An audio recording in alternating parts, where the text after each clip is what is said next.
Your channel. Mahanati Savitri తరువాత ఆమెలా పేరు తెచ్చుకున్న నటి సౌందర్య. తెలుగు సినిమా కథానాయికల్లో ప్రత్యేక స్థానం సంపాదించుకున్న నటి సౌందర్య ఎలాంటి ఎక్స్పోజింగ్ చేయకుండా, గ్లామర్ పాత్రలో నటించకుండా కేవలం నటనతోనే సినిమా ఇండస్ట్రీని మెప్పించింది. ఎక్స్పోజింగ్ చేయకుండా కూడా ఇండస్ట్రీలో టాప్ పొజిషన్కు వెళ్ళొచ్చు అనే విషయాన్ని సౌందర్య నిజం చేసింది. తనతో పాటు ఎంతో మంది హీరోయిన్లు ఇండస్ట్రీకి పరిచయమై తన హాట్ అందాలను ప్రదర్శించినప్పటికీ ఎలాంటి ఎక్స్పోజింగ్ చేయకుండా వారందరిలో సౌందర్య టాప్ పొజిషన్లో నిలిచింది. అయితే ఇండస్ట్రీకి వచ్చిన కొత్తలో చాలామంది ఆమె ఎక్స్పోజింగ్ చెయ్యను అంటే సౌందర్య నిర్ణయాన్ని తేలిగ్గా కొట్టిపడేశారు. ఎందుకంటే ఇండస్ట్రీకి వచ్చిన కొత్తలో ఎవరైనా ఇలాగే చెబుతారు, రాను రాను వాళ్ళే మారుతారు అని అందరూ ఈమెను చూసి అనేవారట. అయితే కొంతమంది హీరోయిన్ల విషయంలో ఇది నిజమైంది, కానీ సౌందర్య విషయంలో అది నిజం కాలేదు.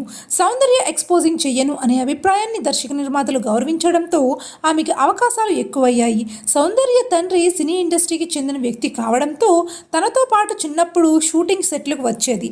దాంతో కన్నడ ఇండస్ట్రీలో సౌందర్యకు తొలి అవకాశం వచ్చింది.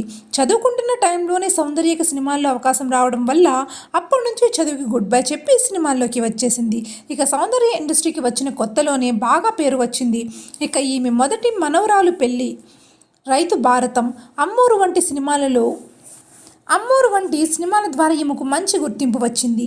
హీరోయిన్ అంటే కేవలం హీరోల పక్కన డాన్స్లు ఎక్స్పోజింగ్ చేయడానికి పరిమితం అనుకునే రోజుల్లో సౌందర్యకి సినిమాల్లో మంచి పత్రికలు రావడం వల్ల ఆమె కెరీర్ ఒక్కసారిగా మారిపోయింది. ఇక సౌందర్య ఎంత బిజీగా ఉండేదంటే ఒకే రోజులో 2-3 సినిమాలలో షిఫ్ట్ పద్ధతిలో నటించేది. అంతేకాదు ఆమె డేట్స్ కుదరకపోవడంతో నిర్మాతలే షెడ్యూల్ మార్చుకున్న రోజులు కూడా చాలా ఉన్నాయట.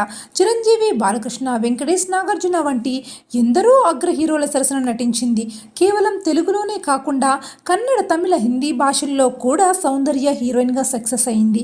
అంతేకాదు సౌందర్య ఒకానొక టైంలో ఏడాదికి 10 చిత్రాలు నటించిన క్రెడిట్ కూడా దక్కింది. ఇక రాను రాను హీరోయిన్లకు మధ్య పోటీ పెరగడం వల్ల సౌందర్యకి కొన్ని అవకాశాలు తగ్గాయి. ఇక సౌందర్య తండ్రి సత్యనారాయణ జ్యోతిష్యుడు కూడా 2004లోనే సౌందర్య కెరీర్ అర్ధాంతరంగా ముగుస్తుందని ఆయన ముందే చెప్పారట. కానీ ఈ విషయాన్ని సౌందర్య అంగీకరించేది కాదట. నేను 50 ఏళ్ళు వచ్చే వరకు సినిమాల్లోనే ఉంటాను, ఇండస్ట్రీ నన్ను ఎప్పటికీ వదులుకోదు, నా ఏజ్కి తగ్గ పాత్రలు ఏదో ఒకటి వస్తూనే ఉంటాయని చెప్పేదట. కానీ విధి ఆడిన వింత నాటకంలో సౌందర్య ఈ లోకాన్ని విడిచి వెళ్ళిపోయింది. తన తండ్రి మాటే నిజమైంది. విమాన ప్రమాదంలో సౌందర్య మరణించింది. ఇలా సౌందర్య 50 ఏళ్ల వరకు నటిస్తాను అనే కోరిక తీరకుండానే మరణించింది. మరి ఈ మహానటికి ఒక లైక్ వేసి కామెంట్లో ఆమె నటించిన మీకు ఇష్టమైన సినిమాని కామెంట్ చేయండి. ఈ వీడియో నచ్చితే లైక్ చేయండి. మరిన్ని అప్డేట్స్